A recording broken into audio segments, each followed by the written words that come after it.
संस्कृति आईएएस के online learning programme में आपका स्वागत है।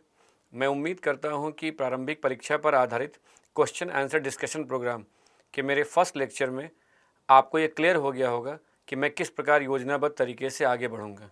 मेरा यही प्रयास रहेगा कि मैं ऑब्जेक्टिव क्वेश्चन के माध्यम से न केवल आपको क्वेश्चन सॉल्व करने का तकनीक समझाऊँ, बल्कि जहाँ तक संभव हो आपका सिस्टमैटिक वे में रिवीजन कराते हुए कॉन्सेप्ट के लेवल पर भी आपको और बेहतर कर सकूं।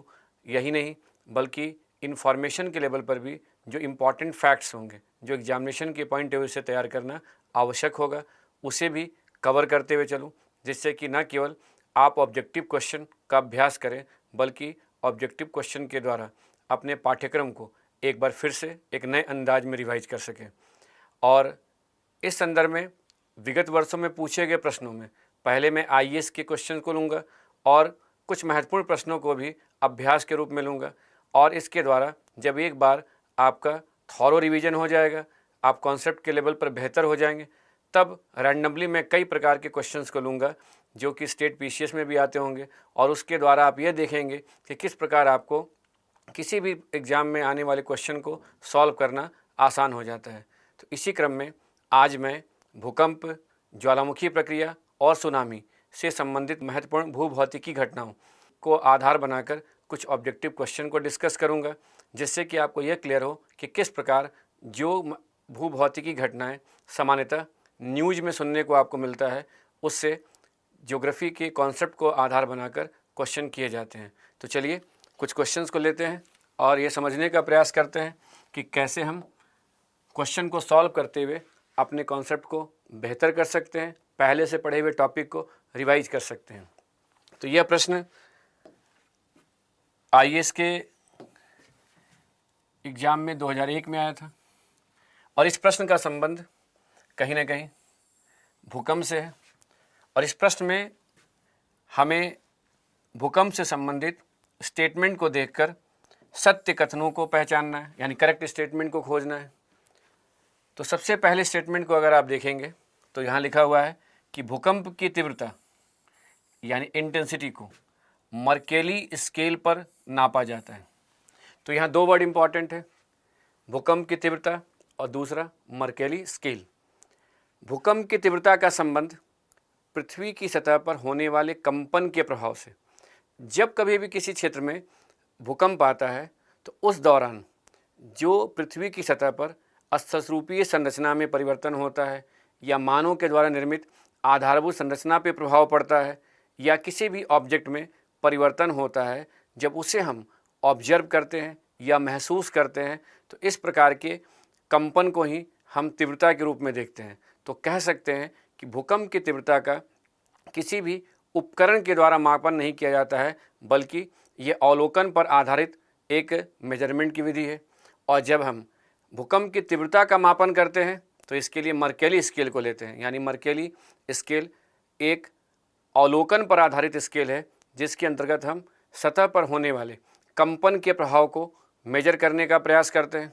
जैसा कि आप जानते भी होंगे कि जब भूकंप की उत्पत्ति होती है तो ईपी सेंटर से दूर जाने पर कहीं ना कहीं भूकंप का प्रभाव कम होता जाता है, और ऐसे में आप कह सकते हैं कि सतह पर होने वाले कंपन का प्रभाव कम होने के कारण भूकंप की तीव्रता में भी कमी आती है।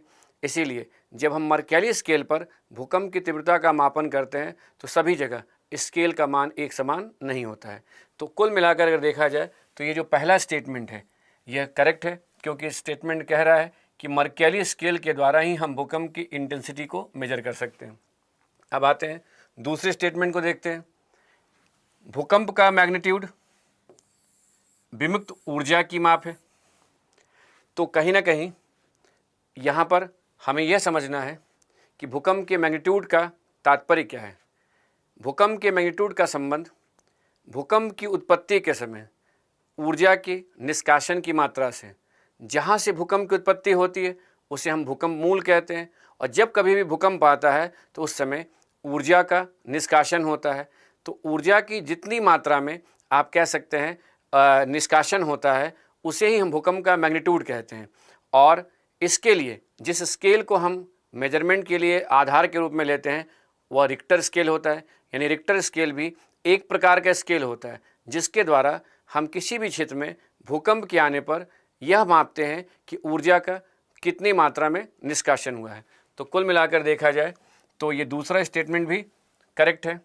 लेकिन यहाँ यह भी समझना आवश्यक है कि जब हम भूकंप के मैग्नीट्यूड का मापन करते हैं तो न केवल ऊर्जा की मात्रा का मापन करते हैं, यानी यह केवल यह नहीं जानने का प्रयास करते हैं कि कितनी मात्रा में ऊर्जा का निष्कासन हुआ है, बल्कि यह भी समझने का प्रयास करते हैं कि जब तरंग के रूप में ऊर्जा का स्थानांतरण होता है तो कणों के कंपन के द्वारा ही ऊर्जा का स्थानांतरण होता है, क्योंकि भूकंपी तरंग एक प्रकार का यांत्रिकी तरंग होता है। और जैसा कि आप पहले से भी जानते होंगे कि जब भूकंप की उत्पत्ति होती है तो कणों का कंपन तरंग की दिशा के समानांतर भी हो सकता है और लंबवत भी हो सकता है। तो जो कणों के कंपन के समय कणों का जो मैक्सिमम डिस्प्लेसमेंट होता है उसे हम भूकंप का आयाम यानी एम्पलीट्यूड भी कहते हैं।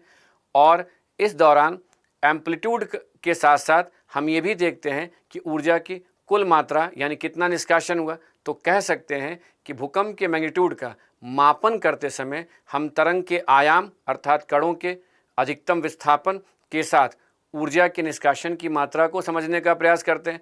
जब कभी भी हम एम्पलीट्यूड को मेजर करते हैं, आयाम का मापन करते हैं, तो रिक्टर स्केल पर प्रत्येक इंटीजर के बढ़ने पर, यानी अगर मान लीजिए कि रिक्टर स्केल 4 पर अर्थक्वेक आता है और अगली बार किसी क्षेत्र में रिक्टर स्केल 5 पर अर्थक्वेक आता है, तो इंटीजर का मान 1 बढ़ने पर आयाम जो है 10 गुना अधिक हो जाता है, यानी 10 टाइम्स एम्पलीट्यूड में वृद्धि होती है।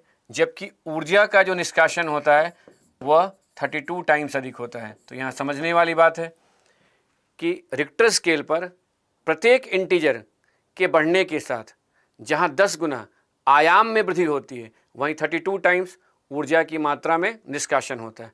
अब इसे ध्यान में रखते हुए हमें आगे बढ़ना है।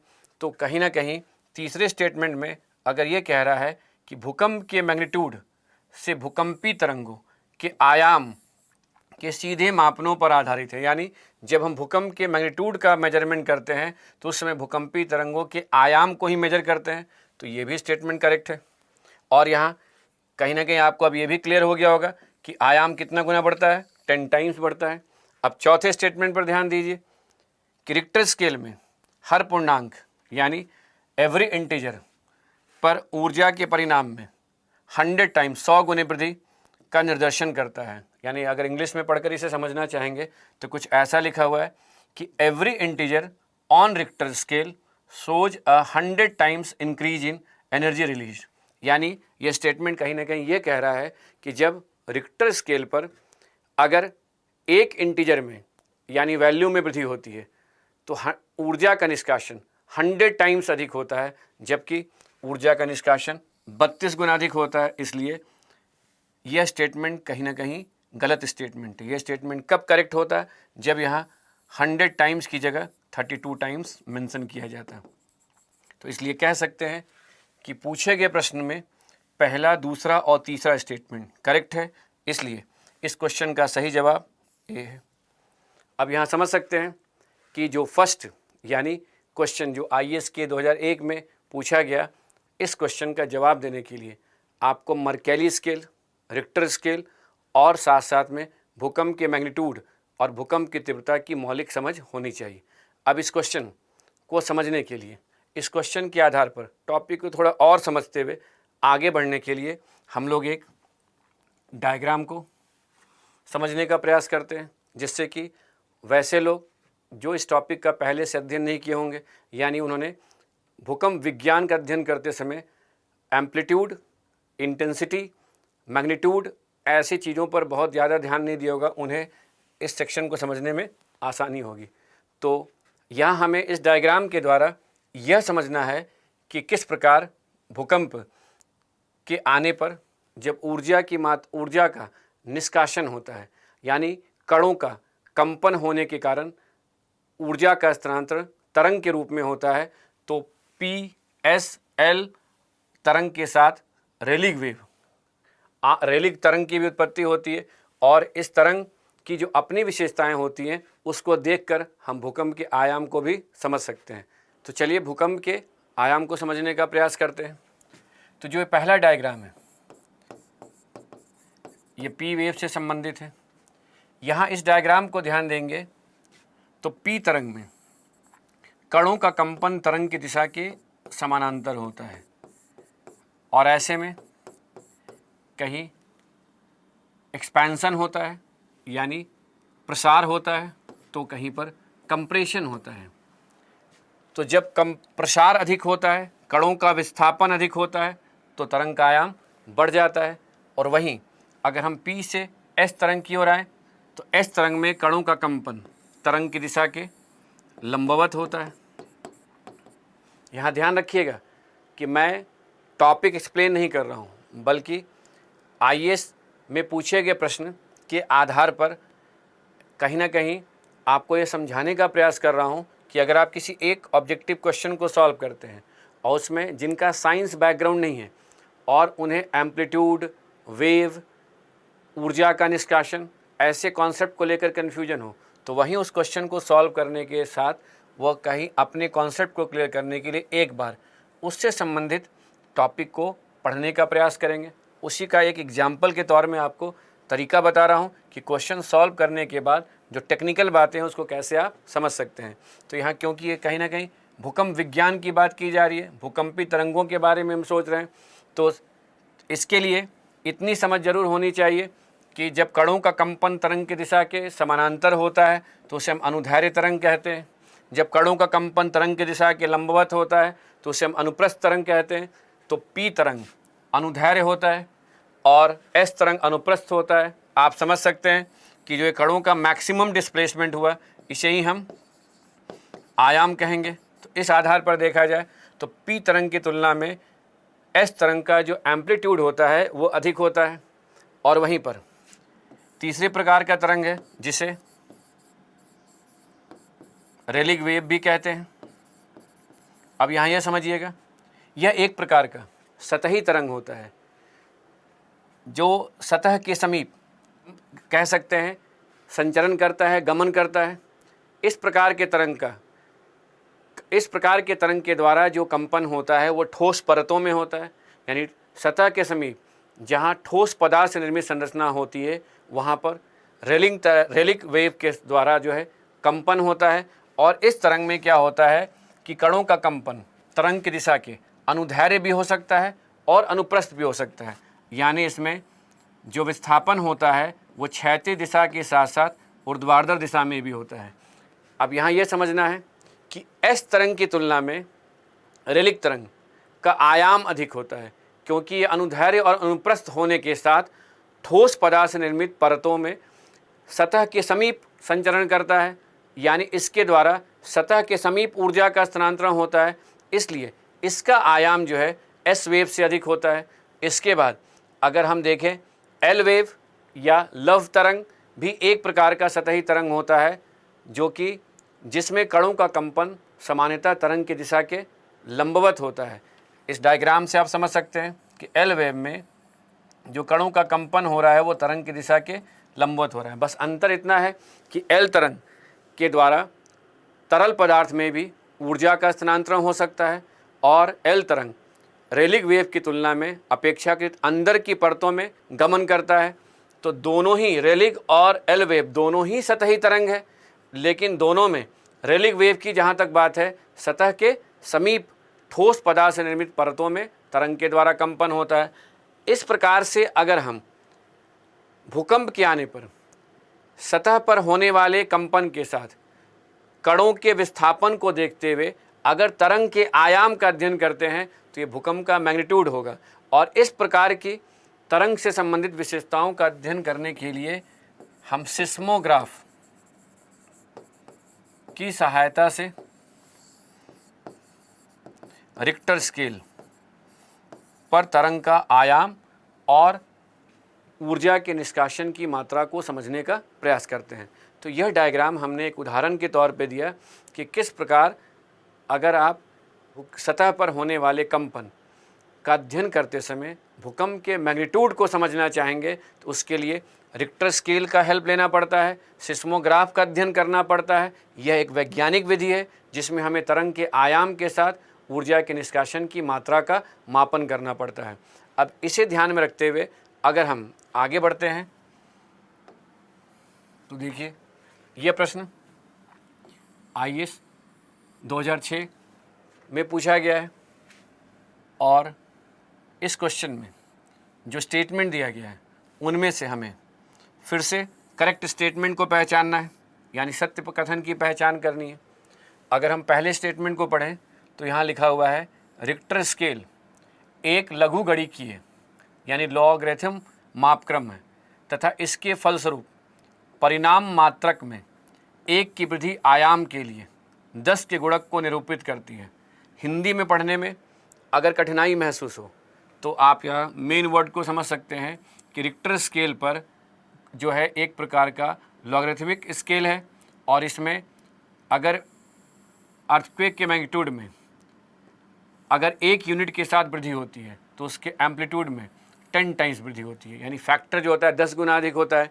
अब यहाँ समझिएगा कि रिक्टर स्केल में जब हम भूकंप के मैग्नीट्यूड का मापन करते हैं तो लघु गणिकीय विधि के द्वारा ही हम ऊर्जा की कुल मात्रा के निष्कासन का मापन करते हैं और लघु गणिकीय विधि के द्वारा ही हम ये जानने का प्रयास करते हैं कि एम्पलीट्यूड कितना टाइम्स बढ़ा और ऊर्जा का निष्कासन कितनी मात्रा में हुआ है।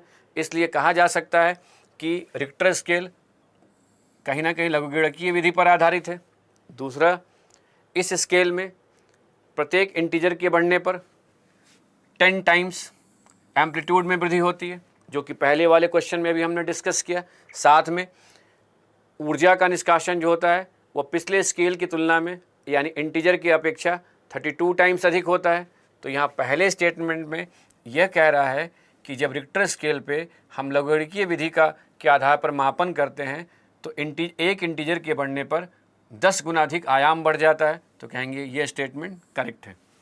अब देखते हैं दूसरे स्टेटमेंट को कि रिक्टर स्केल में प्रत्येक पूर्णांक पठन पर ऊर्जा पूर्ववर्ती पूर्णांक यानी पहले वाले इंटीजर की अपेक्षा ऊर्जा में 100 गुना वृद्धि होती है। अब ध्यान दीजिए, एक प्रकार से 2001 में पूछे गए प्रश्न को 2006 में अलग ढंग से पूछा गया। सेम टॉपिक पर क्वेश्चन है, क्वेश्चन पूछने का तरीका अलग हो गया क्योंकि यहाँ पर फिर से स्टेटमेंट रिपीट किया गया है और स्टेटमेंट में यह कहा जा रहा है कि जब रिक्टर स्केल पर एक इंटीजर बढ़ता है यानी एक वैल्यू के बढ़ने पर 100 टाइम्स अधिक ऊर्जा का निष्कासन होता है, तो कहेंगे कि ये गलत है क्योंकि इस 32 टाइम्स ऊर्जा का निष्कासन होता है।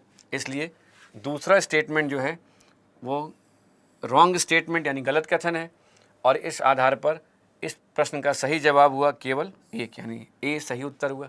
अब यहाँ समझिए, आपने 2001 और 2006 में पूछे गए प्रश्नों के आधार पर आप समझ सकते हैं कि भूकंप के टॉपिक को तैयार करते समय हमें भूकंप विज्ञान का भी अध्ययन करना चाहिए, यानी हमें मर्कैली स्केल, रिक्टर स्केल, भूकंप की तीव्रता, भूकंप के मैग्नीट्यूड के साथ तरंगों के आयाम की समझ होनी चाहिए। और अगर इस 2 क्वेश्चन के आधार पर ओवरऑल अब तक जो हमने डिस्कस किया उसे कंक्लूड करना चाहेंगे तो आप कुछ ऐसे सोच सकते हैं कि मर्कैली स्केल के द्वारा हम भूकंप की तीव्रता का मापन करते हैं, रिक्टर स्केल के द्वारा हम भूकंप के मैग्नीट्यूड का मापन करते हैं। दूसरा अंतर है, भूकंप के मैग्नीट्यूड का संबंध किसी भी क्षेत्र में भूकंप के आने पर सतह पर होने वाले कंपन के प्रभाव से है, जबकि भूकंप की तीव्रता का संबंध भूकंप के आने के समय जहाँ से भूकंप की उत्पत्ति होती है वहाँ ऊर्जा की कुल मात्रा के निष्कासन से। तीसरे अंतर पे आएंगे तो भूकंप का मैग्नीट्यूड और भूकंप की तीव्रता में अगर मर्कैली स्केल की बात करें तो भूकंप की तीव्रता का मापन अवलोकन पर आधारित होता है, ऑब्जर्वेशन बेस्ड होता है, जिसमें हम ऑब्जर्वेशन के आधार पर यह देखते हैं कि जब भूकंप आया तो किस प्रकार पृथ्वी की सतह पर परिवर्तन हुआ है, संरचनात्मक स्तर पे कितनी क्षति हुई है। और वहीं जब रिक्टर स्केल पर हम भूकंप के मैग्नीट्यूड का मापन करते हैं तो ये देखते हैं कि तरंग का आयाम कितना गुना बढ़ा और साथ में ऊर्जा का पिछले जो स्केल की अपेक्षा में किस अनुपात में या कितना गुना वृद्धि हुई है। दोनों में एक सब्जेक्टिव स्केल है यानी मर्कैली स्केल सब्जेक्टिव स्केल है, वहीं पर रिक्टर स्केल साइंटिफिक स्केल है। तो दोनों की अगर हम बात करें तो कॉमन अगर देखें तो ईपी सेंटर अधिकेंद्र से दूर जाने पर भूकंप का प्रभाव तो कम होता जाता है, लेकिन अगर देखा जाए तो जब हम रिक्टर स्केल पर हम किसी भी क्षेत्र में भूकंप आता है और रिक्टर स्केल पर इंडिकेट करते हैं कि वहाँ भूकंप का मैग्नीट्यूड कितना था, तो सभी जगह के लिए हम एक ही वैल्यू को इंडिकेट करते हैं। और वहीं जब मर्कैली स्केल पर हम किसी क्षेत्र में भूकंप के प्रभाव को इंडिकेट करते हैं तो हर क्षेत्र के लिए स्केल का वैल्यू अलग होता है। और चूँकि रिक्टर स्केल साइंटिफिक है, सिस्मोग्राफ की सहायता से, एक उपकरण की सहायता से हम भूकंप के मैग्नीट्यूड को मेजर करते हैं, इसलिए वर्ल्ड वाइड यानी वैश्विक स्तर पर जब किसी भी क्षेत्र में भूकंप आता है तो हम रिक्टर स्केल का यूज़ करके ही हम भूकंप के मैग्नीट्यूड को इंडिकेट करने का प्रयास करते हैं। इतनी बातों को अगर आप ध्यान में रखेंगे तो अर्थक्वेक से संबंधित अगर क्वेश्चन किए जाएंगे जो स्केल पर आधारित होगा, उनका जवाब देना आपके लिए आसान होगा। अब देखते हैं इसके बाद यह एक प्रश्न है जो किसी भी एग्जामिनेशन में नहीं पूछा गया है, लेकिन अगर आप अप्रैल मई के समय न्यूज़ पर ध्यान दे रहे होंगे तो आपने सुना होगा या देखा होगा कि दिल्ली में कुछ ही दिनों के अंतराल में कई बार भूकंप के झटके महसूस किए गए।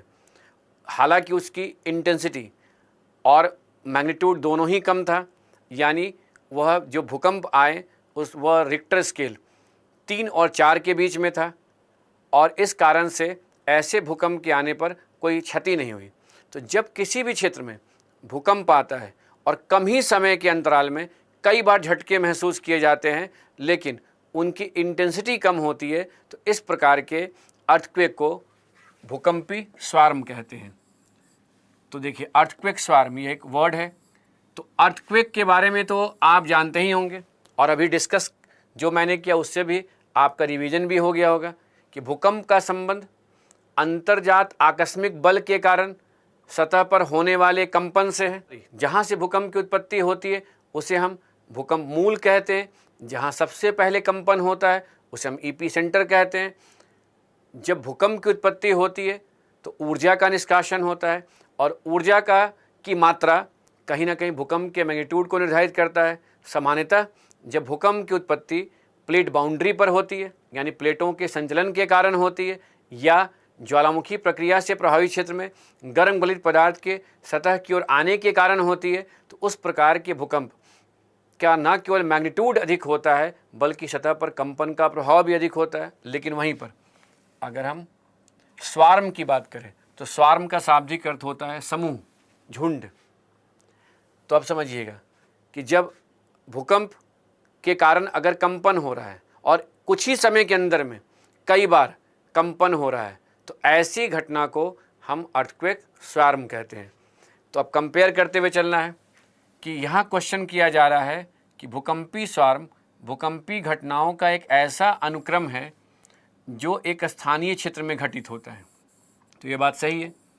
सामान्यतः जो भूकंप आते हैं जिसकी इंटेंसिटी अधिक होती है या मैग्नीट्यूड अधिक होता है, उसके का संबंध एक विस्तृत क्षेत्र से होता है, यानी वो कहीं ना कहीं प्लेट बाउंड्री और ज्वालामुखी प्रक्रिया से संबंधित हो सकता है। और जब इस प्रकार के भूकंप आते हैं तो इसकी उत्पत्ति का कारण स्थानीय स्तर पर होने वाला परिवर्तन होता है। आप कह सकते हैं कि भूकंपी स्वार्म के आने का कारण भ्रंशन हो सकता है। चट्टानी संरचना में अगर खिंचाव हो और खिंचाव होने के कारण अगर कंपन हो जाए, वो चट्टानी संरचना टूट जाए, तो ऐसी स्थिति में भी एक साथ कई बार आपको भूकंप के झटके महसूस होंगे, लेकिन उसकी इंटेंसिटी कम होगी, क्योंकि ये बड़े लेवल पर होने वाले अंतर्जात संचलन का परिणाम नहीं होता है। इसी प्रकार अगर किसी क्षेत्र में समस्थैतिक असंतुलन हो जाए, स्थानीय स्तर पर अगर असंतुलन की स्थिति उत्पन्न हो जाती है, तो वह क्षेत्र पुनः संतुलन की स्थिति को प्राप्त करने के लिए भी वहाँ पर कंपन हो सकता है। तो ऐसी स्थिति में अगर स्थानीय स्तर पे भूकंप आते हैं तो उसे हम भूकंपी स्वार्म का नाम दे सकते हैं। अब देखिए, तो इस आधार पर देखा जाए तो भूकंपी स्वार्म का संबंध एक स्थानीय क्षेत्र में होने वाले कंपन से है, जिसका कारण भ्रंशन और समस्थैतिक असंतुलन हो सकता है। और वहीं भूकंप की उत्पत्ति जब प्लेट बाउंड्री पर होती है या ज्वालामुखी प्रक्रिया के कारण होती है तो वह क्षेत्रीय स्तर पर होने वाली घटना नहीं बल्कि एक बृहद क्षेत्र में होने वाली घटना होती है, जहां ईपी सेंटर से दूर स्थित क्षेत्र में भी कंपन के प्रभाव को महसूस किया जाता है। सेकंड स्टेटमेंट पर ध्यान दीजिए कि एक मुख्य झटके के बाद आघात समूह के रूप में होता है। तो यहाँ समझने की आवश्यकता है। हालांकि पूछे गए प्रश्न के अनुसार सही जवाब अभी तक तो ए नज़र आ रहा है, लेकिन हमें अन्य विकल्पों पर भी विचार करना है, क्योंकि इसी क्रम में आप अर्थक्वेक स्वार्म से संबंधित न केवल कॉन्सेप्ट को क्लियर कर पाएंगे बल्कि उसके साथ साथ आप ये समझ पाएंगे कि जो भूकंप की उत्पत्ति होती है और जो भूकंपीय स्वार्म की स्थिति उत्पन्न होती है, दोनों में बेसिक डिफरेंस क्या है। तो एक डिफरेंस तो क्लियर हो गया कि स्थानीय क्षेत्र में घटित होने वाली घटना है। अब दूसरा पॉइंट यहाँ जो है उसको समझना है कि जब कभी भी प्लेटों के संचलन के कारण या ज्वालामुखी प्रक्रिया के कारण ऊर्जा का अधिक मात्रा में निष्कासन होने पर सतह पे कंपन होता है, तो इस प्रकार के कंपन को हम मेन शॉक कहते हैं, मुख्य आघात कहते हैं। यानी मेन शॉक की स्थिति किससे है? जब किसी क्षेत्र में ऊर्जा का अधिक मात्रा में निष्कासन होता है और उस मेन शॉक्स के कारण यानी मुख्य आघात के कारण जब चट्टानी संरचना टूट जाती है यानी ऊपर की परतों में भ्रंशन होता है, तो फिर से वही चट्टानी संरचना अपनी वास्तविक स्थिति को प्राप्त करने के लिए कंपन करती है, जिसकी इंटेंसिटी कम होती है। जैसा कि भूकंप की उत्पत्ति से संबंधित दिए गए सिद्धांत में H.F. रीड ने इलास्टिक रिबाउंड थ्योरी के द्वारा स्पष्ट करने का प्रयास भी किया था। उनका यह कहना था कि हर चट्टान की एक अपनी इलास्टिक लिमिट होती है। जब इलास्टिक लिमिट तक उसका खिंचाव हो जाता है तो उसके बाद वो चट्टान टूटती है और फिर से वह अपनी वास्तविक अवस्था को प्राप्त करने के लिए कंपन करती है, जिससे भूकंप आता है। तो यहाँ समझना आवश्यक है कि जब पृथ्वी के अंदर की परतों से ऊर्जा का अधिक मात्रा में निष्कासन हो यानी भूकंप का मैग्नीट्यूड अधिक होगा, तो किसी चट्टान का खिंचाव के कारण भ्रंशन की क्रिया होगी और वह होगा मुख्य आघात। यानी वो चट्टान जब टूट रही है, क्रैक्स डेवलप हो रहा है, तो मुख्य आघात है। और जब उसके बाद फिर से वो अपनी वास्तविक अवस्था को प्राप्त करना चाहे, अपने आप को संतुलित करने का प्रयास करे, तो उसे कहते हैं आफ्टर शॉक्स। तो यहाँ क्या स्पष्ट हो रहा है कि सामान्यतः जब भूकंप की उत्पत्ति होती है जिसका मैग्नीट्यूड अधिक होता है, उसमें मुख्य आघात के बाद आफ्टर शॉक्स यानी समूह के रूप में कई आघात यानी कंपन होते हैं। लेकिन जो आफ्टर शॉक्स होते हैं उनका न केवल मैग्नीट्यूड कम होता है, उनकी तीव्रता भी कम होती है और मुख्य आघात के बाद हो सकता है कई आफ्टर शॉक्स हो और धीरे धीरे भूकंप की तीव्रता कम होती चली जाए। जब इस प्रकार की घटना होती है तो उसे भूकंपीय स्वार्म नहीं कहते, वो सामान्य भूकंप से संबंधित घटनाएं होंगी। और जब भूकंपीय स्वार्म से संबंधित घटनाएं होती हैं तो उसमें एक मुख्य झटके के बाद यानी वहाँ मेन शॉक्स की विशेषता देखने को नहीं मिलती है, बल्कि वहाँ आघात समूह के रूप में होते हैं। तो ये स्टेटमेंट यानी यह विकल्प क्यों गलत है? क्योंकि इस विकल्प में यह मेंशन किया गया है कि मुख्य झटके यानी कहीं ना कहीं क्लस्टर ऑफ आफ्टर शॉक्स जो है वो मेन शॉक्स के बाद है, तो यह भूकंपीय स्वार्म की मुख्य विशेषता नहीं होती है। तो यह भी क्लियर हो गया कि भूकंपीय स्वार्म स्थानीय क्षेत्र में होने वाली एक भूकंप से संबंधित घटना है, लेकिन इसमें मुख्य आघात के बाद कई आघात के समूह नहीं यानी कई कंपन नहीं होते, इसमें मुख्य आघात जैसी विशेषता नहीं मिलती है। अब आइए तीसरे विकल्प पे विचार करते हैं, दीर्घावधि घटना, लॉन्ग पीरियड ऑफ टाइम। तो कहेंगे नहीं, जब भूकंपीय स्वार्म के कारण सतह पे कंपन होता है तो ये बात सही है कि एक साथ कई कंपन को आप महसूस करेंगे, लेकिन उसका ड्यूरेशन बहुत ही कम समय के लिए होता है। क्यों होता है? क्योंकि इस प्रकार की भूकंप की उत्पत्ति का संबंध कम मैग्नीट्यूड वाले अर्थक्वेक से, यानी जब ऐसे भूकंप आते हैं तो ऊर्जा का बहुत ही कम मात्रा में निष्कासन होता है। इसलिए सामान्यतः जब भूकंपीय स्वार्म से संबंधित घटनाएं होती हैं उस समय रिक्टर स्केल पर कहीं ना कहीं 3-4 रिक्टर स्केल तक ही भूकंप का मैग्नीट्यूड होता है, इससे अधिक भूकंप का मैग्नीट्यूड नहीं होता है। तो इसलिए कह सकते हैं कि दीर्घावधिक घटना या लॉन्ग पीरियड ऑफ टाइम के लिए जो घटना होती है उसका संबंध भूकंप से संबंधित वैसी घटनाओं से है जिसका मैग्नीट्यूड अधिक होता है। तो ये भी विकल्प गलत है। तो अब समझिए कि यह जो है यह क्वेश्चन मैंने इसलिए फ्रेम किया कि एक तो आपने अपने देश में इस दौरान जो यानी अप्रैल मई में एक साथ भूकंप के कई झटके महसूस किए गए और वो न्यूज़ में बहुत इंपॉर्टेंट न्यूज़ नहीं बना क्योंकि रिक्टर स्केल 3-4 पर अर्थक्वेक आया था, इसलिए भी यह कॉन्सेप्ट इंपॉर्टेंट हो जा रहा है। दूसरा, इस प्रकार के भूकंपीय स्वार्म अगर हम वैश्विक स्तर पर देखें तो वैश्विक स्तर पर कहीं ना कहीं कैरेबियन सागर में, कैरेबियन द्वीप समूह के पास जाएंगे तो वहाँ जमैका के नॉर्थ में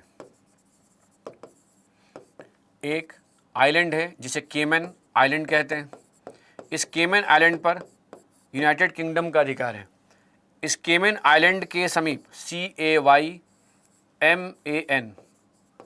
केमन आइलैंड के समीप एक गर्त रूपी बेसिन ट्रफ है, गर्त है, और इसी गर्त के कारण वहाँ पर स्थानीय स्तर पर कुछ ही समय अवधि के अंतराल में यानी अंतर में कई भूकंप के झटके महसूस किए गए और लेकिन उसकी इंटेंसिटी कम थी। तब ये कॉन्सेप्ट इम्पॉर्टेंट हो गया अर्थक्वेक स्वार्म के बारे में, और ये 2020 में हुई घटना है। इसी प्रकार इसी कैरेबियन द्वीप समूह में जमैका के साथ अगर हम आगे बढ़ें कैरेबियन द्वीप समूह में तो एक आइलैंड है हिस्पैनियोला आइलैंड, और उस हिस्पैनियोला आइलैंड पर दो देश हैं, एक है हैती और दूसरा है डोमिनिकन रिपब्लिक। और इसी आइलैंड के समीप प्यूर्टो आइलैंड भी है जिस पर यूएसए का अधिकार है। इस प्यूर्टो द्वीप के समीप प्यूर्टो गर्त है, ट्रेंच है, और इस गर्त के कारण यहाँ पर भी कुछ ही समय अवधि के अंदर में भूकंप के कई झटकों को महसूस किया गया, उसकी भी इंटेंसिटी कम थी। और इसी दौरान ये अर्थक्वेक स्वार्म का जो कॉन्सेप्ट है बहुत प्रचलित हो गया, और इसलिए कह सकते हैं कि एग्जामिनेशन के पॉइंट ऑफ व्यू से अर्थक्वेक स्वार्म इसलिए इम्पॉर्टेंट हो जा रहा है क्योंकि 2020 में प्यूर्टो केमैन आइलैंड के साथ साथ दिल्ली में जो भूकंप के झटके महसूस किए गए वो सामान्यतः जो भूकंप आते हैं उनसे अलग थे, और इसे हम अर्थक्वेक स्वार्म से जोड़ सकते हैं। तो आप समझ सकते हैं कि जो करंट में न्यूज आता है उस न्यूज़ के द्वारा हम यह निर्धारित कर सकते हैं कि ज्योग्राफी से संबंधित कौन सा टॉपिक एग्जामिनेशन के पॉइंट ऑफ व्यू से इम्पॉर्टेंट है, और साथ में जिस क्षेत्र में कोई भी घटनाक्रम या परिवर्तन होता है तो वह लोकेशन जो है एग्जामिनेशन के पॉइंट ऑफ व्यू से इम्पॉर्टेंट हो जाता है। तो इस प्रकार के लोकेशन को एटलस में एक बार देख लेना चाहिए, और जिस कारण से वह न्यूज में है प्लेस उस कारण को भी वहाँ पर लोकेशन के साथ जोड़कर देखना चाहिए। तो देखा जाए तो यहाँ पर कैरेबियन द्वीप समूह का क्षेत्र इंपॉर्टेंट हो जा रहा है, और जो आइलैंड इंपॉर्टेंट है वह केमैन जिस पर यूनाइटेड किंगडम का अधिकार है, और प्यूर्टो जिस पर यूएसए का अधिकार है। और ये इसलिए इम्पॉर्टेंट अभी हो गया क्योंकि यहाँ भूकंपीय स्वार्म से संबंधित घटनाओं को महसूस किया गया था। तो हमने आपको 3 क्वेश्चन को लिया जो भूकंप से संबंधित है, उसमें 2 प्रश्न भूकंप विज्ञान से संबंधित हैं जो यूपीएससी के कह सकते हैं पीटी में पूछे गए हैं। 2001 और 2006 में आए हुए क्वेश्चन को लिया गया। उसके बाद अगर आप पास्ट ईयर के क्वेश्चन को एनालाइज करेंगे तो अर्थक्वेक से संबंधित कोई डायरेक्ट क्वेश्चन नहीं आया है। और जो तीसरा क्वेश्चन लिया हमने ये खुद ही एक फ्रेम किया क्वेश्चन आपके सामने रखा, जिसके द्वारा हमने ये समझाने का प्रयास किया कि अगर हाल फिलहाल में जो घटनाक्रम हो और उनका संबंध स्थल जनित आपदाओं से हो, आकस्मिक संचलन से हो, उनमें अगर अर्थक्वेक है तो इस प्रकार से भी आप टॉपिक को तैयार कर सकते हैं। और इसको अगर हम आधार बनाए तो आगे भी हमें जैसे क्वेश्चन मिलेगा वैसे हम फिर इस टॉपिक को पर रिव्यू करेंगे और किसी नए एंगल से नए कॉन्सेप्ट पर विचार करेंगे। तो चलते हैं नेक्स्ट क्वेश्चन को समझते हैं और देखते हैं कि यह किस टॉपिक से रिलेटेड है।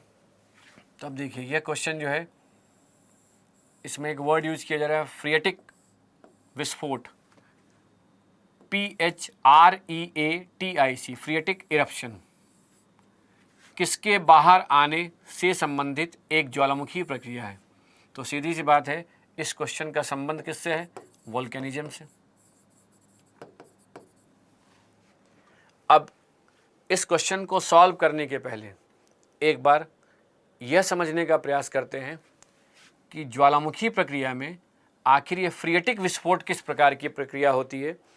आप में से अधिकांश लोगों ने ज्वालामुखी प्रक्रिया के बारे में अध्ययन किया होगा और आप यह भी जानते होंगे कि ज्वालामुखी प्रक्रिया का संबंध अंतर्जात आकस्मिक बल से है, और जब पृथ्वी की अंदर की परतों में अगर ठोस पदार्थ गर्म गलित पदार्थ में परिवर्तित होता है तो उसे हम मैग्मा कहते हैं, और जब यही मैग्मा यानी गर्म गलित पदार्थ अंदर की परतों को तोड़ते हुए सतह पर आता है, या कह सकते हैं गर्म गलित पदार्थ जब सतह पर आते हैं तो हम कहते हैं ज्वालामुखी प्रक्रिया हो रही है। तो आखिरकार ज्वालामुखी प्रक्रिया में कितने प्रकार से होती है, उसमें फ्रिएटिक विस्फोट कैसे एक अलग प्रकार की प्रक्रिया है, इसकी अपनी विशेषता क्या है, इसको समझने के लिए पहले हम लोग इस डायग्राम को समझने का प्रयास करते हैं कि जब ज्वालामुखी प्रक्रिया होती है और अंदर की परतों से यदि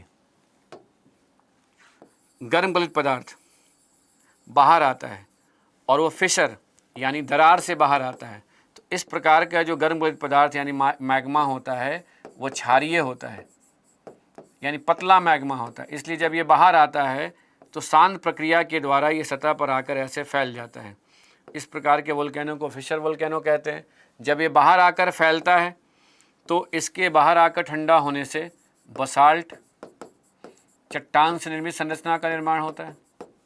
अब देखिए, इसकी जगह पर अगर हम इस फिशर वोल्केनो की जगह पर हम सिल्ट वोल्केनो की तरफ बढ़ें तो यहाँ पर भी गर्म गलित पदार्थ अंदर की परतों को तोड़ते हुए सतह की ओर आ रहा है, लेकिन दरार से बाहर नहीं निकल रहा है, एक छिद्र से बाहर निकल रहा है। ऐसा तभी होता है जो मैग्मा जब गाढ़ा होता है, और जब गाढ़ा मैग्मा बाहर आता है तो बाहर आने के बाद वो अधिक क्षेत्र में फैलता नहीं बल्कि ऐसे जमा होता जाता है। अब देखिए यहाँ पर ये भी एक प्रकार की प्रक्रिया है, इसे हम सिल्ट वोल्केनो कहते हैं।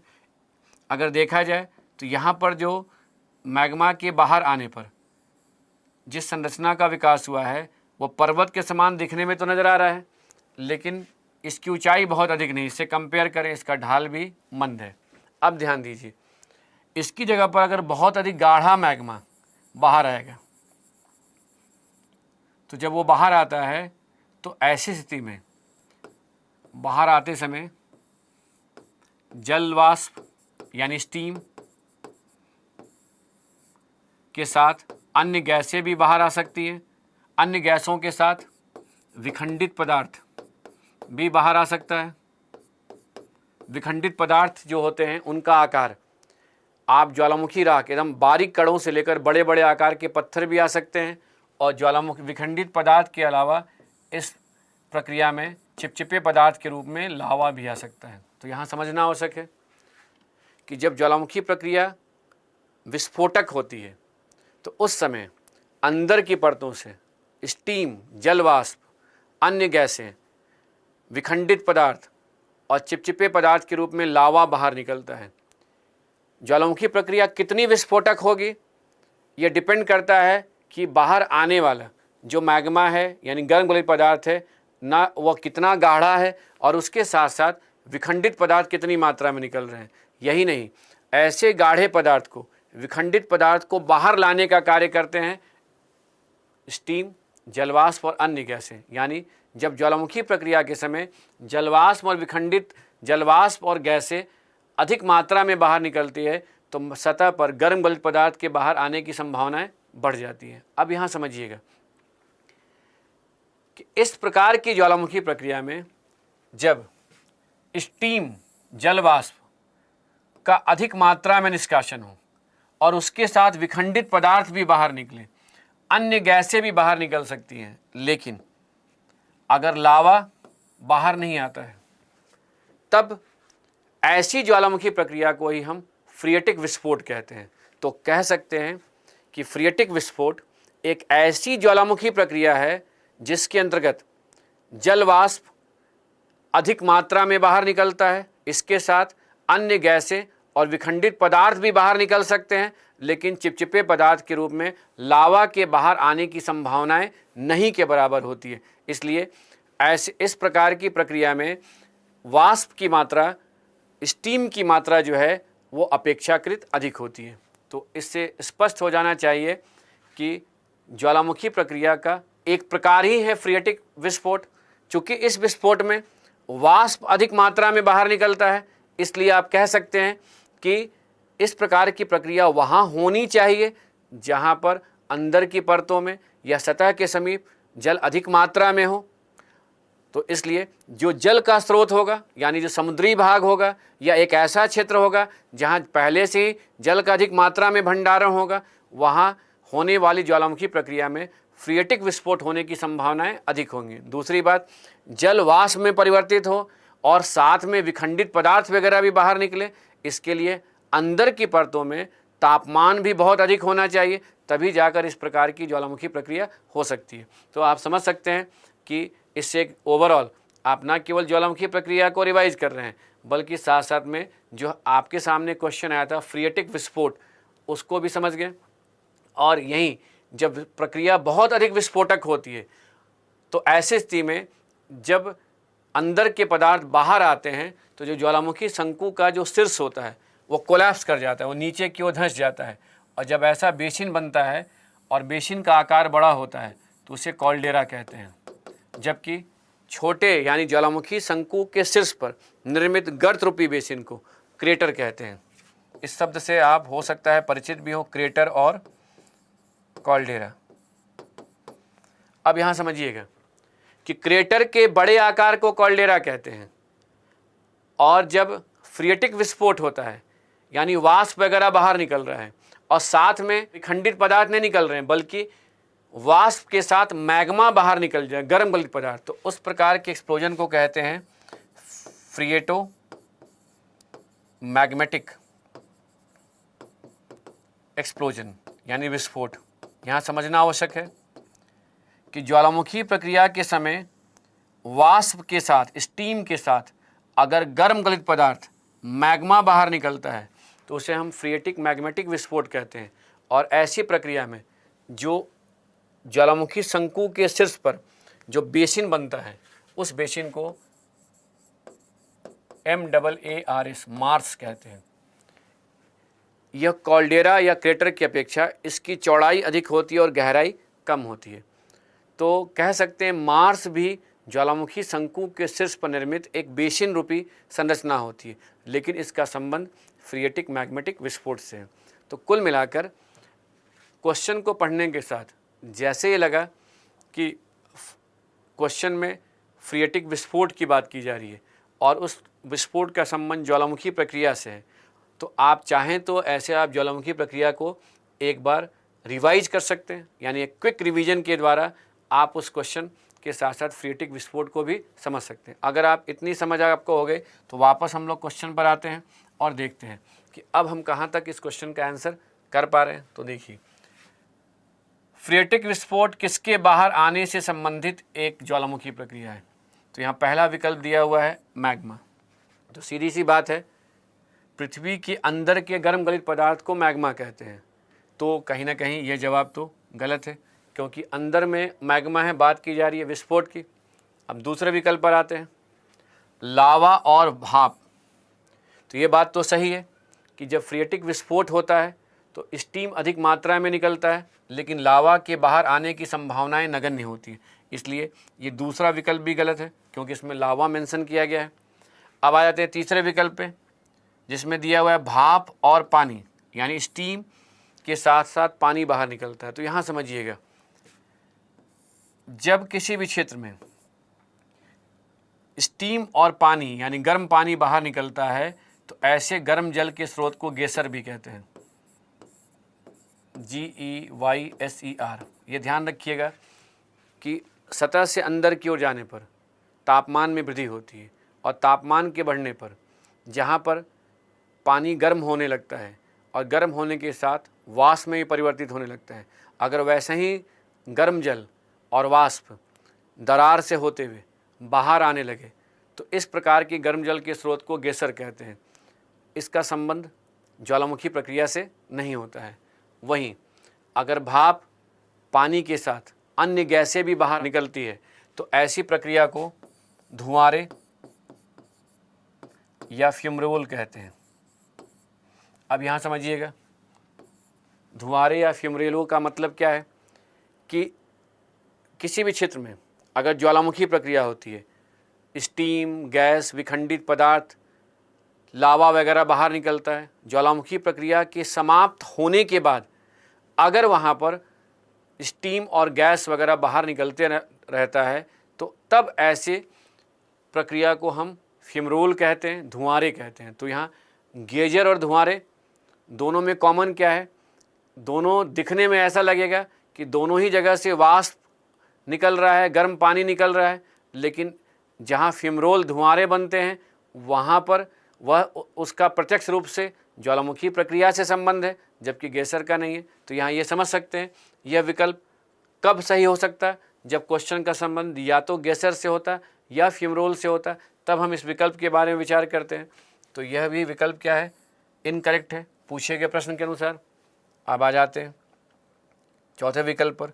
यहाँ कह रहा है स्टीम यानी भाप, पानी और चट्टान के टुकड़े यानी विखंडित पदार्थ, ये सभी बाहर निकलते हैं। तो कहेंगे हाँ, ये ऑप्शन करेक्ट है। तो फ्रियटिक विस्फोट का संबंध एक ऐसी ज्वालामुखी प्रक्रिया से है जिसमें स्टीम, वाटर और विखंडित पदार्थ सतह से बाहर की ओर आते हैं। तो कुल मिलाकर देखिए, ज्वालामुखी प्रक्रिया से संबंधित एक कॉन्सेप्ट यहाँ क्लियर हो जाना चाहिए कि ज्वालामुखी प्रक्रिया कई प्रकार से होते हैं, उनमें से एक प्रकार है फ्रियटिक विस्फोट की प्रक्रिया। तो चलिए इस क्वेश्चन को सॉल्व करने के बाद हम नेक्स्ट क्वेश्चन पे आते हैं। ये प्रश्न है, निम्नलिखित में कौन सा ज्वालामुखी पर्वत फिलीपींस में अवस्थित नहीं है? तो यहाँ ध्यान दीजिए, कौन सा ज्वालामुखी पर्वत फिलीपींस में अवस्थित नहीं है, हमें ये देखना है। यह क्वेश्चन बेशक ज्वालामुखी प्रक्रिया से संबंधित है, लेकिन यहाँ पर लोकेशन के बारे में जानकारी होनी चाहिए। इसलिए इस प्रश्न का संबंध कहीं ना कहीं वर्ल्ड मैप से है। और आप कह सकते हैं इस प्रकार के क्वेश्चंस की तैयारी करते समय हमें विश्व का प्रादेशिक अध्ययन करना चाहिए। मानचित्रों की सहायता से हमें विश्व के अलग अलग क्षेत्रों में होने वाली भूभौतिकी घटनाओं को समझने का भी प्रयास करना चाहिए। हाँ, यह एक प्रकार का फैक्चुअल क्वेश्चन है, इसलिए इसका जवाब वही दे सकता है जिसको इससे संबंधित फैक्ट्स के बारे में जानकारी होगी। इसलिए यह भी ध्यान रखना है कि जब भी आप किसी भी प्रकार के ऑब्जेक्टिव क्वेश्चन को सॉल्व कर रहे हैं और वह प्रश्न तथ्यात्मक है, फैक्चुअल है, तो उस क्वेश्चन को देखकर विचलित नहीं होना है, टेंशन नहीं लेना है, क्योंकि फैक्ट अनलिमिटेड होते हैं, इनफाइनाइट होते हैं। इसलिए केवल तथ्यात्मक प्रश्नों के आधार पर आप अपना आकलन नहीं कीजिएगा, बल्कि उसकी जगह आप उस फैक्चुअल क्वेश्चन को देखिएगा और उसके बाद सबसे पहले यह समझने का प्रयास कीजिएगा कि आखिरकार इस फैक्ट का संबंध किस टॉपिक से है। अगर आपने उस टॉपिक का अध्ययन किया हो तो सबसे पहले उस टॉपिक के साथ जो फैक्ट पूछा जा रहा है उस फैक्ट को पहले क्रॉस चेक कीजिएगा, उसके बाद अपने नोट्स में उसे ले जाकर ऐड कर लीजिएगा। ऐसा करेंगे तो ना केवल आपका टॉपिक रिवाइज होगा, बल्कि साथ साथ उस टॉपिक से संबंधित फैक्ट को आप लिंक भी कर पाएंगे। अगर मान लीजिए कोई ऐसा फैक्चुअल क्वेश्चन है जिस टॉपिक को आपने पहले नहीं पढ़ा हो, तो पहले उस टॉपिक के कॉन्सेप्ट को क्लियर कीजिएगा, उसके बाद ही आप उस फैक्ट के बारे में विचार कीजिएगा। तो चूँकि इस क्वेश्चन का संबंध ज्वालामुखी प्रक्रिया से है और पूछ रहा है कि इसमें से कौन से ज्वालामुखी पर्वत फिलीपींस में अवस्थित नहीं है, तो समझिए, ध्यान दीजिएगा कि ताल, बुल्सान और मेओन, ये तीनों ही ज्वालामुखी पर्वत फिलीपींस के लुजोन द्वीप पर अवस्थित है। तो अगर आपको लुजोन द्वीप के बारे में जानकारी होगी तब तो हो सकता है आप सही जवाब पे आ जाए। अगर ये भी इन तीनों के बारे में जानकारी ना हो, लेकिन अगर आपको मेरापी के बारे में जानकारी हो, तो मेरापी जो है इंडोनेशियाई द्वीप समूह में जावा द्वीप पर अवस्थित है। तो ऐसे में दो आपके पास विकल्प है। इन तीनों की जगह अगर मेरापी की जानकारी होती तो आप कहेंगे कि इसमें जो मेरापी है वो फिलीपींस में अवस्थित नहीं है, इसलिए सही जवाब कौन सा है? डी। अब ध्यान दीजिए, जब आप इस क्वेश्चन को सॉल्व कर ही रहे हैं, यहाँ तक आप फैक्ट को जानने का कोशिश कर ही रहे हैं, तो कोशिश कीजिएगा कि इनके बारे में अन्य इन्फॉर्मेशन को भी समझ ले। तो अब यहाँ देखिएगा कि ताल, बुल्सान और म्योन ये तीनों ही फिलीपींस के लुजोन द्वीप पर अवस्थित है। यहाँ पर जो ताल है ये 2020 में ही माउंट ताल कई दिनों तक न्यूज में रहा था, क्योंकि यह जो ताल है ये लुजोन द्वीप पर मनीला के लगभग 66 किलोमीटर साउथ में अवस्थित है, दक्षिण में अवस्थित है। मनीला के समीप अवस्थित होने के कारण इस माउंट ताल में अभी 2020 में ही कई बार वोल्केनिक प्रोसेस होते रहे। तो कहीं ना कहीं एक चिंता का विषय बन गया था कि कहीं ऐसा ना हो इस ज्वालामुखी प्रक्रिया के, इस ज्वालामुखी पर्वत में ज्वालामुखिता के विस्फोटक होने पर मनीला में रहने वाले लोगों के लिए समस्याएं पैदा हो जाए, और इस कारण से माउंट ताल अध्ययन का एक विषय बन गया। अब यहाँ समझिएगा कि माउंट ताल जो है जहाँ पर अवस्थित है वहाँ पर ताल लेक है। ताल लेक एक प्रकार का कॉल्डेरा लेक है, यानी कह सकते हैं ताल झील एक कॉल्डेरा लेक का उदाहरण है। इससे ही आप अन्य इन्फॉर्मेशन को डेराइव कर सकते हैं। यह कि ताल झील में ही अगर माउंट ताल है तो इससे यह स्पष्ट हो रहा है कि माउंट ताल का संबंध जल के स्रोत से है। तो यहाँ पर जब ज्वालामुखी प्रक्रिया होगी तो उसमें वाष्प अधिक मात्रा में बाहर निकल सकता है, इसलिए माउंट ताल में होने वाली वोल्केनिक प्रोसेस को फ्रिएटिक वोल्केनिज्म का नाम भी दिया गया, क्योंकि जब यहाँ ज्वालामुखी प्रक्रिया हो रही थी तो स्टीम, वाष्प अधिक मात्रा में बाहर निकल रहा था। अब यहाँ ध्यान दीजिए, यहाँ ज्वालामुखी प्रक्रिया होने के बावजूद भी मनीला में जनधन की हानि उस स्तर पे नहीं हुई, क्योंकि यह जो यहाँ जो वोल्केनिक प्रोसेस हुआ इसका संबंध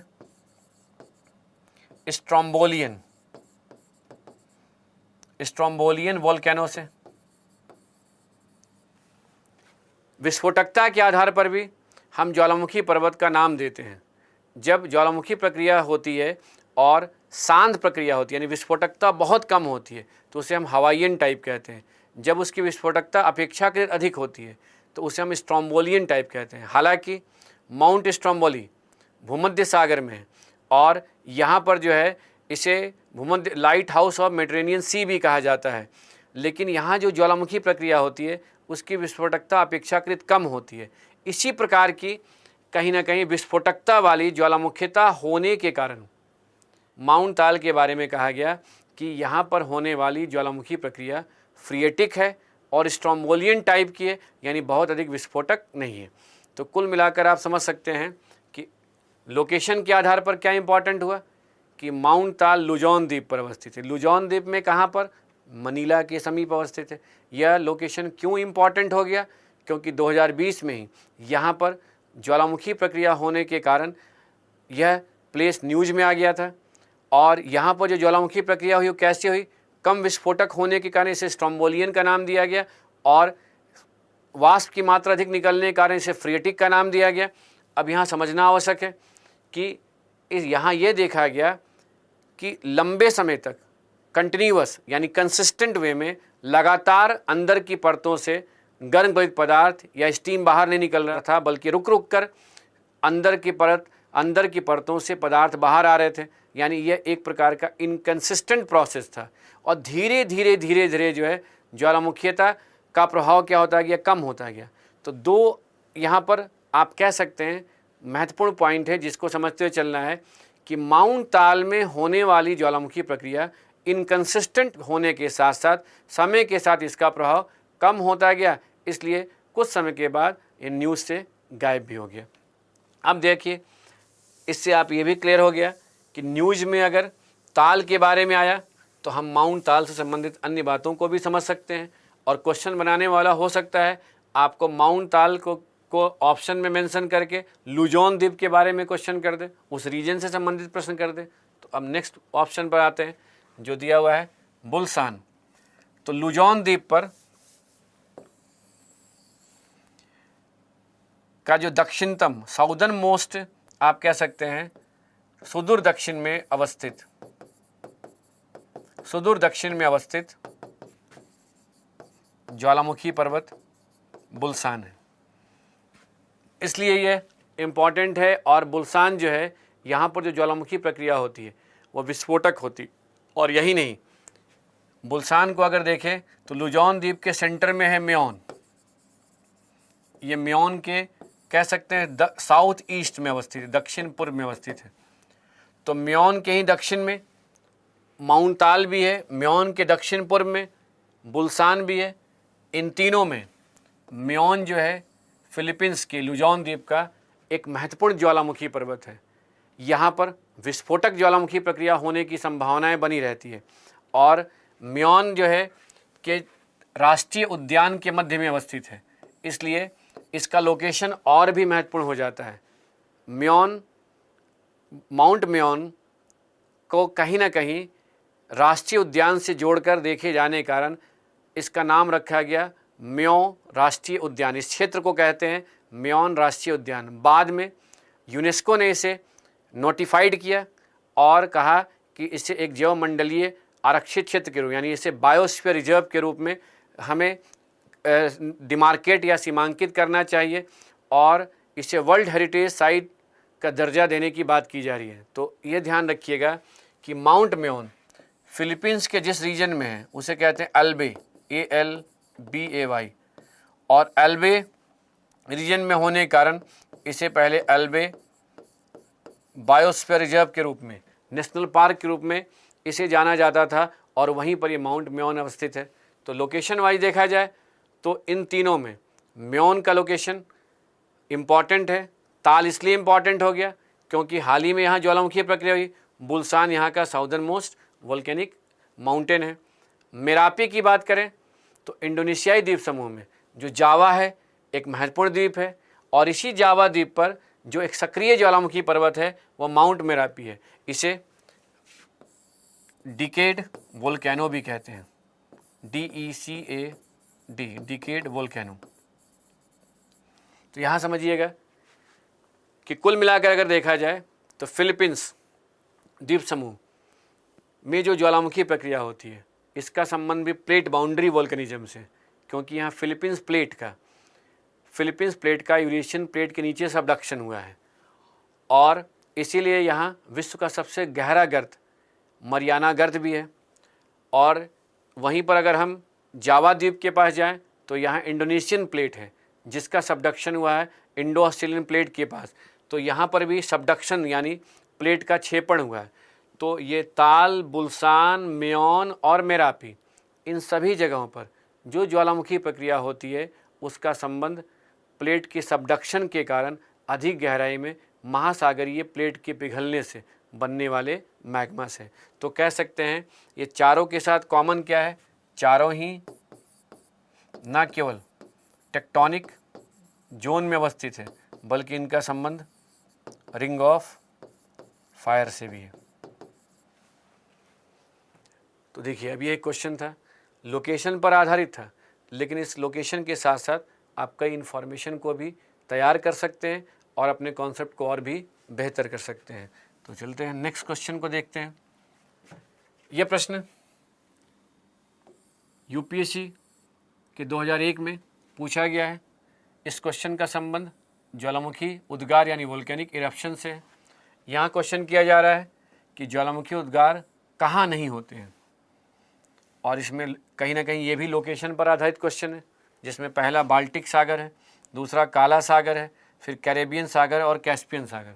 तो अगर देखा जाए तो काला सागर और कैस्पियन सागर ये भूमध्य सागर के ईस्ट में जाएंगे तो पहले काला सागर फिर कैस्पियन सागर मिलेगा, और यूएसए के दक्षिण में जाएंगे तो कैरेबियन सागर मिलेगा। और नॉर्वे स्वीडन के बाद अगर आप फिनलैंड से होते हुए बाल्टिक स्टेट्स के पास आएंगे, जहां बाल्टिक स्टेट्स यानी एस्टोनिया, लातविया, लिथुआनिया जैसे देश है, वहीं पोलैंड और जर्मनी है, वहाँ बाल्टिक सागर मिलेगा। तो सबसे पहले ऐसे क्वेश्चन जब आएँ तो एटलस में लोकेशन को देख लीजिए और लोकेशन को समझ जाइए। और उसके बाद क्योंकि टॉपिक का संबंध किससे है, वोल्केनिक प्रोसेस से, तो आप चाहें तो उस लोकेशन को इस मैप से रिलेट करके देख सकते हैं। तो यहाँ समझिएगा, ज्वालामुखी प्रक्रिया दो प्रकार से होती है।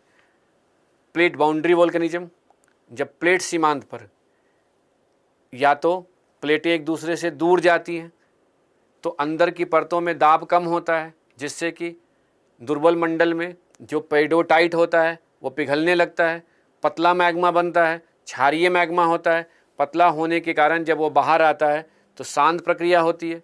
दूसरा, जब कन्वर्जेंट प्लेट बाउंड्री पर, अभिसारी प्लेट सीमांत पर दो प्लेटें आकर टकराती हैं तो जो भारी प्लेट यानी महासागरीय प्लेट होती है वही मुड़ने के कारण अंदर जाती है, और अंदर जाने पर वो अधिक गहराई में जब तापमान में वृद्धि होती है तो कहीं ना कहीं वो प्लेट पिघलने लगती है, और ऐसे में जो मैग्मा बनता है वह मैग्मा अधिक गाढ़ा होता है, और अगर वो परतों पे आता है तो ऐसे में विस्फोटक प्रक्रिया होती है। तो इसलिए प्लेट बाउंड्री पे जो ज्वालामुखी प्रक्रिया होती है उनका संबंध या तो डाइवर्जेंट प्लेट बाउंड्री से है या कन्वर्जेंट प्लेट बाउंड्री से है। उसके बाद अगर प्लेट बाउंड्री से दूर जो ज्वालामुखी प्रक्रिया होती है उसे हम इंट्रा प्लेट वोल्केनिज्म कहते हैं, जहाँ पर जिसका संबंध हॉट स्पॉट से है, और अंदर की परतों में जहाँ मेंटल में तापमान के बढ़ने से गर्म गलित पदार्थ के रूप में मैग्मा बनने लगता है, उसी जोन को हॉट स्पॉट कहते हैं। जब उस हॉट स्पॉट से गर्म गलित पदार्थ संवहन तरंग के रूप में ऊपर की ओर आने लगता है तो मेंटल प्लूम बनता है। तो मैं समझता हूँ कि इस प्रकार के वर्ड यानी कॉन्सेप्ट क्लियर होने चाहिए आपके। एक तो प्लेट बाउंड्री वोल्केनिज्म, दूसरा इंट्रा प्लेट वोल्केनिज्म, तीसरा हॉट स्पॉट, चौथा मेंटल प्लूम। इन सब की अगर आपको समझ होगी तो आप इस मैप की सहायता से ना केवल उस क्वेश्चन का जवाब निकाल सकते हैं बल्कि आप ये भी अनुमान लगा सकते हैं, प्रिडिक्ट कर सकते हैं कि किस प्रकार के क्वेश्चन आगे भी आने वाले एग्जाम्स में पूछे जा सकते हैं। तो देखिए, ये जो मैप है, इस मैप को अगर ध्यान से देखेंगे तो इस मैप में कहीं ना कहीं ये प्रशांत महासागर का जो पूर्वी भाग है, और प्रशांत महासागर का पूर्वी भाग जो नॉर्थ अमेरिका और साउथ अमेरिका का पश्चिमी क्षेत्र है, ये कन्वर्जेंट प्लेट बाउंड्री है। इसी तरह अगर आप इधर आएंगे तो ये प्रशांत महासागर का पश्चिमी भाग है, यहाँ पर भी अभिसारी प्लेट सीमांत है, इसे हम रिंग ऑफ फायर कहते हैं। आप कह सकते हैं आज के समय 90% ज्वालामुखी प्रक्रिया का संबंध कहीं ना कहीं इसी रिंग ऑफ फायर से है, क्योंकि यहाँ दोनों तरफ प्रशांत महासागर के पूर्वी और पश्चिमी भाग दोनों तरफ महासागरीय प्लेट का अधिक गहराई में छेपड़ हुआ है। जैसा कि लास्ट क्वेश्चन को डिस्कस करते समय हम लोगों ने फिलीपींस प्लेट के बारे में बात की थी, यहीं पर लुजॉन आइलैंड भी है, यहाँ पर वही बुल्सान, ताल, मेओन जैसे वोल्केनिक माउंटेन है। तो यहाँ पर इंडोनेशियाई द्वीप समूह है, यहाँ पर भी प्लेट बाउंड्री है। इस जगह पर भी माउंट मेओन को आपने देखा था। इन सब का संबंध यहाँ रिंग ऑफ फायर से था। अब ध्यान दीजिए कि इसके बाद अगर हम अटलांटिक महासागर की तरफ हैं तो ये डाइवर्जेंट प्लेट बाउंड्री है, मध्य अटलांटिक कटक। इस मध्य अटलांटिक कटक पर शांत प्रकार की ज्वालामुखी प्रक्रिया होती है। इसी कटक से एक शाखा जो इधर निकली है, और ध्यान दीजिएगा तो ये भूमध्य सागर से होते हुए जा रही है, और भूमध्य सागर से होते हुए जो ये शाखा ईस्ट की ओर जा रही है, तो यहाँ पर काला सागर, यहाँ पर कैस्पियन सागर है। यहाँ से होते हुए यही पट्टी जो है हिमालय पर्वतीय क्षेत्र से होकर देखिए इधर बंगाल की खाड़ी से होते हुए ये आप कह सकते हैं इंडोनेशियाई द्वीप समूह तक पहुँच गई और इससे आकर मिल गई है। तो ये जो मध्य अटलांटिक पेटी है, यहाँ पर शांत प्रकार की ज्वालामुखी प्रक्रिया होती है, और ये जो मध्य महाद्वीपीय पेटी है जिसका संबंध भूमध्य सागर के इस पश्चिमी क्षेत्र से लेकर हिमालय पर्वतीय क्षेत्र तक है, यहाँ तक कि इसी का जो विस्तार है उसी में बंगाल की खाड़ी से होते हुए अंडमान निकोबार द्वीप समूह में जो बैरन आइलैंड है वहाँ पर भी होने वाली ज्वालामुखी प्रक्रिया का संबंध इस पट्टी से है। और जब आप इस पट्टी को देखेंगे तो काला सागर और कैस्पियन सागर भी इसी टेक्टोनिक जोन में आता है, इसलिए यहाँ पर भी ज्वालामुखी प्रक्रिया होने की संभावना है। अब ध्यान दीजिए, मध्य अटलांटिक पेटी से ही एक शाखा कैरिबियन सागर की तरफ भी जाती है, और यहाँ पर एक कैरिबियन प्लेट है, ये भी एक टेक्टोनिक जोन है। इस जगह पर भी ज्वालामुखी प्रक्रिया होने की संभावनाएं बनी रहती है। तो यह जो है पृथ्वी की सतह पर अगर आप ज्वालामुखी प्रक्रिया से प्रभावित क्षेत्रों के वितरण मानचित्र को देखेंगे तो आपने ये देखा कि पृथ्वी की सतह पर ज्वालामुखी प्रक्रिया से अधिकांश क्षेत्र का संबंध प्लेट बाउंड्री से, उसमें भी पैसिफिक जो रीजन है जिसे रिंग ऑफ फायर कहते हैं वो सर्वाधिक महत्वपूर्ण क्षेत्र है। उसके अलावा जो है मध्य महाद्वीपीय पेटी भी एक जोन है, मध्य अटलांटिक पेटी भी एक जोन है, उससे ही कई शाखाएं निकली हुई। अब सोचिए क्वेश्चन बनाने वाले ने क्वेश्चन क्या किया, उसने ऑप्शन में दिया कैरेबियन सागर, तो कहेंगे यहाँ भी ज्वालामुखी प्रक्रिया होती है। ऑप्शन में दिया काला सागर, यहाँ भी ज्वालामुखी प्रक्रिया होती है, कैस्पियन सागर में होती है, लेकिन यहाँ पर है बाल्टिक सागर जो टेक्टोनिक जोन से बाहर है। तो आप समझ सकते हैं क्वेश्चन पढ़ने में कितना आसान लग रहा है, लेकिन उसका जवाब देने के लिए हमारे पास कुछ इस तरह के कॉन्सेप्ट जो हैं उनको हमें मैप से जोड़ कर देखना है। अब इस प्लेट बाउंड्री से दूर अगर आप जाएंगे तो कई जगह पर आपको कई सारे छोटे छोटे आइलैंड्स मिलेंगे, पोलिनेशियन, माइक्रोनेशियन का आइलैंड्स, तो वो प्लेट बाउंड्री से दूर हैं जहाँ पर इंट्रा प्लेट वोल्केनिज्म होता है। तो इस प्रकार के plate boundary volcanism, intra plate volcanism, hot spot, mantle plume से संबंधित कुछ टॉपिक को यानी क्वेश्चंस को आगे भी हम लोग आवश्यकता अनुसार क्वेश्चंस की सहायता से और समझने का प्रयास करेंगे और इससे संबंधित कॉन्सेप्ट को क्लियर करेंगे। हाँ, लेकिन आपको इतना हिंट मिल गया होगा कि अगर आपने एक क्वेश्चन सॉल्व किया जो 2001 में आया और सिर्फ उसका अगर आपने आंसर निकाल दिया कि अच्छा कैरेबियन सागर, यानी इस प्रकार से आपने आंसर को करेक्ट किया कि क्वेश्चन बैंक में दिया और वहाँ सॉल्यूशन दे दिया कि बाल्टिक सागर में ज्वालामुखी प्रक्रिया नहीं होती है। आप सोचिए अच्छा बाल्टिक सागर में नहीं होती, इसलिए सही जवाब ये है।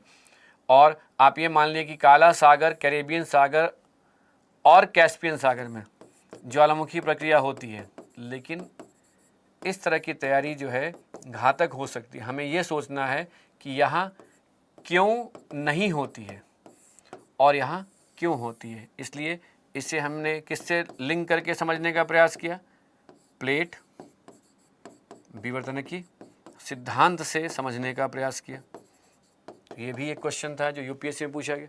अब देखिए अगर आप पास्ट ईयर में पूछे गए क्वेश्चन को एनालाइज करेंगे तो आप यह पाएंगे कि 2001 में, 2006 में अर्थक्वेक वोल्केनिज्म से संबंधित क्वेश्चन है। उसके बाद आगे इस प्रकार के क्वेश्चंस आने बंद होंगे, बल्कि उसकी जगह क्वेश्चन से टॉपिक हटा दिया, लोकेशन बेस्ड क्वेश्चन आने लगे, जो कि आपको जब हम लोग विश्व का प्रादेशिक अध्ययन करेंगे वहाँ पर भी जानेंगे। और उसकी जगह पर हो सकता है कि इस प्रकार के नए नए कॉन्सेप्ट को बेस बनाकर भी क्वेश्चन पूछे जा सके। तो चलिए ये एक क्वेश्चन था जिसे आपने समझने का प्रयास किया, किस मैप से, टेक्टोनिक मैप से। अब आ जाते हैं इस क्वेश्चन पर विचार करते हैं। यहाँ पर प्रश्न है कि सुनामी से संबंधित निम्नलिखित में से कौन सा कथन सही नहीं है, यानी हमें यहाँ इनकरेक्ट स्टेटमेंट को,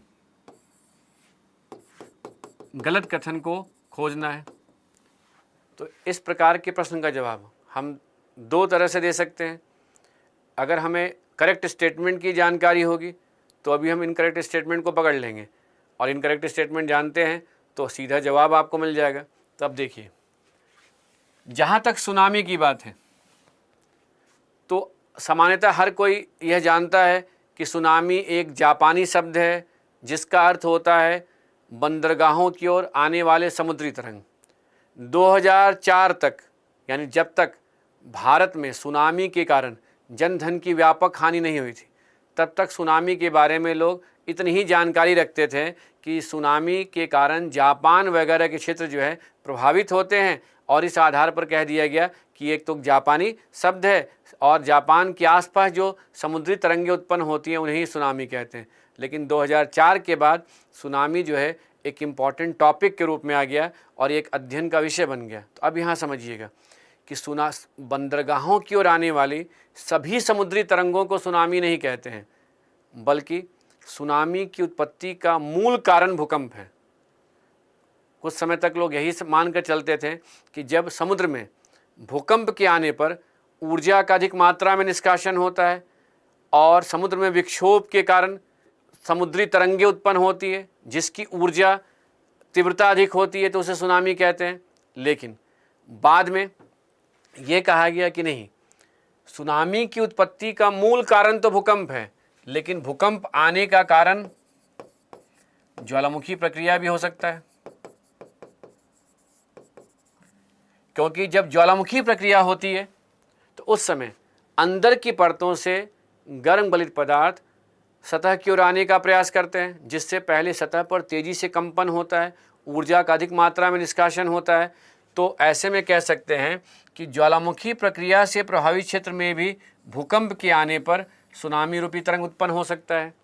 और यही नहीं, जब इस प्रकार के आकस्मिक संचलन हो और तटीय क्षेत्र में लैंडस्लाइड हो जाए, चट्टानी संरचना तेजी से विस्थापित हो जाए, तो भी समुद्र में विक्षोभ के कारण सुनामी रूपी तरंग उत्पन्न हो सकते हैं। तो यहाँ ध्यान देना होगा कि सुनामी से संबंधित क्वेश्चन को सॉल्व करते समय यह ध्यान में रखना है कि सुनामी की उत्पत्ति का कारण केवल भूकंप ना होकर भूकंप इसका मूल कारण है, बल्कि इसके साथ ज्वालामुखी प्रक्रिया और भूस्खलन भी सुनामी के आने का एक कारण हो सकता है।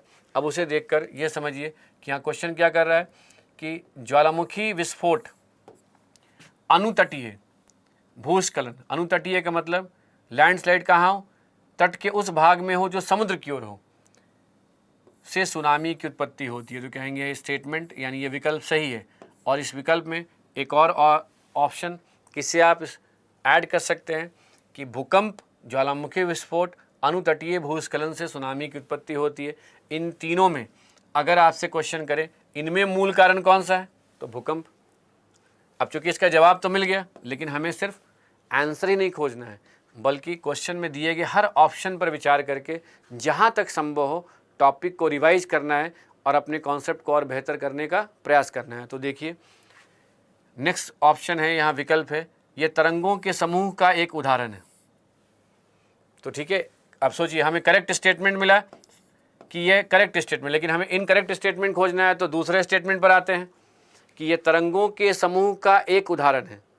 तो अब यहाँ समझिएगा, जब सुनामी रूपी तरंग उत्पन्न होती है तो चूँकि समुद्र में ऊर्जा का अधिक मात्रा में निष्कासन होता है, इसलिए सुनामी रूपी तरंग की गति और तीव्रता अधिक होती है। इसलिए एक साथ तट के समीप कई तरंग समूह के रूप में आते हैं। इसलिए कह सकते हैं कि सुनामी का संबंध बंदरगाह की ओर आने वाले वैसे तरंगों से है जो समूह के रूप में तट की ओर अग्रसर होते हैं। तो इस आधार पर यह भी स्टेटमेंट क्या हो गया, करेक्ट हो गया। अब ध्यान दीजिए तीसरे स्टेटमेंट पर आते हैं, यह पवन और तूफानों द्वारा उत्पन्न विशिष्ट लहरों के समान है। तो यहाँ समझिएगा कि महासागर में बाह्य कारकों के प्रभाव से भी तरंगे उत्पन्न होती हैं, जैसे कि भूमंडलीय पवन के कारण जब समुद्र की सतह पर घर्षण होता है तो पवन जनित तरंग की उत्पत्ति होती है।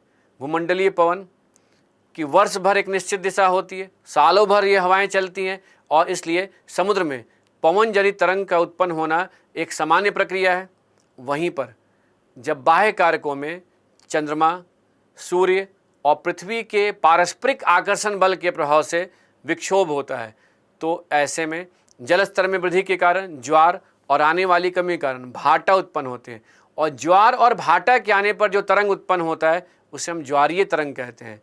इसी प्रकार जब वायुमंडल में परिवर्तन के कारण कहीं चक्रवात की उत्पत्ति हो जाती है, कहीं तेज हवाएं चलने लगती हैं, तूफान रूपी तरंग की उत्पत्ति होती है, तो इस प्रकार के समुद्री तरंगों को हम सुनामी नहीं कह सकते हैं, क्योंकि इनकी उत्पत्ति का कारण अंतर्जात आकस्मिक बल ना होकर बाह्य कारक है, पहली बात।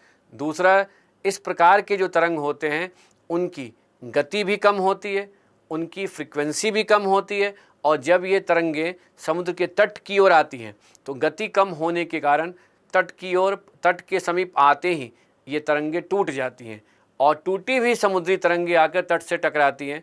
तो सामान्यतः जो समुद्र में तरंगे उत्पन्न होती हैं जब वो तट की ओर अग्रसर होती हैं तो वो टूट जाती हैं, लेकिन सुनामी रूपी तरंगे जो है तट की ओर अग्रसर होने पर चाहे समुद्र की गहराई कम क्यों ना होती जाए, उसकी चूँकि गति अधिक होती है और वो समूह के रूप में आते हैं, इसलिए ऐसी तरंगे नहीं टूटती हैं। तो कह सकते हैं कि जो ये तीसरा स्टेटमेंट दिया हुआ है यह गलत है। यह गलत इसलिए है क्योंकि यहाँ बात की जा रही है कि पवन और तूफानों द्वारा उत्पन्न होने वाले तरंग के समान होते हैं। बोले क्यों नहीं होते हैं?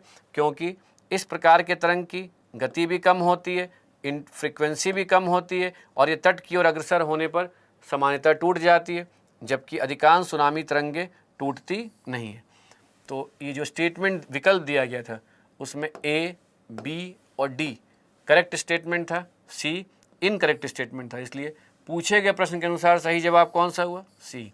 तो कह सकते हैं कि इस प्रकार से आपने इस क्वेश्चन को सॉल्व करने के दौरान ये समझा कि इस क्वेश्चन का संबंध महासागरीय तरंगों से संबंधित टॉपिक से।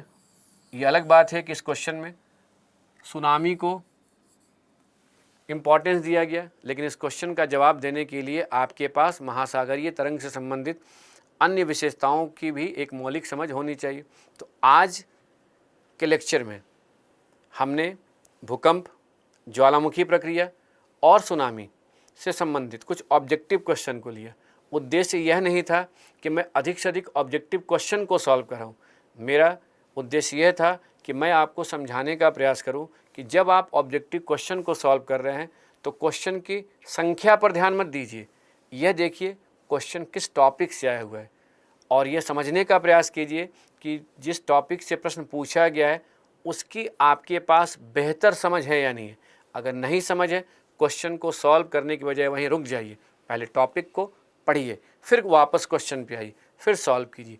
अगर किसी क्वेश्चन का आपको आंसर मिल जा रहा है तो भी नहीं रुकिए, उसके बाद भी ये देखिए कि और जो ऑप्शन यानी विकल्प दिए गए हैं उनके बारे में आप जानते हैं या नहीं जानते हैं। अगर उनके बारे में नहीं जानते हैं तो उस विकल्प को आधार बनाकर भी फिर से पढ़े हुए टॉपिक को रिवाइज कीजिए। तो आपके पास रिवीजन करने का दो आधार मिल गया, एक कि ऐसे क्वेश्चन जिससे संबंधित टॉपिक को आपने पहले से नहीं तैयार किया, उस टॉपिक को आइडेंटिफाई करके उसको अच्छे से पढ़ना। दूसरा कि वैसे क्वेश्चन जिसका जवाब तो आपको मालूम है क्योंकि कहीं ना कहीं आपने उस टॉपिक का अध्ययन किया है, लेकिन अन्य विकल्पों को देखने के बाद लग रहा है उसके बारे में आप नहीं जानते हैं, तो उसके लिए उन विकल्पों को आधार बनाकर भी आप रिवाइज कर सकते हैं। इसी प्रकार से हम लोग आगे कुछ क्वेश्चन को सैंपल के रूप में लेंगे, उसमें विगत वर्षों में पूछे गए प्रश्नों को भी लेंगे और साथ साथ में कुछ इम्पॉर्टेंट क्वेश्चंस को भी प्रैक्टिस के रूप में लेंगे और उसके द्वारा ये समझने का प्रयास करेंगे कि हमें पीटी की तैयारी करते समय कौन कौन से टॉपिक को इम्पोर्टेंस देना है और टॉपिक को तैयार करते समय हमें किन किन बिंदुओं को ध्यान में रखना होगा। तो आज के लिए इतना ही, फिर मिलते हैं। धन्यवाद।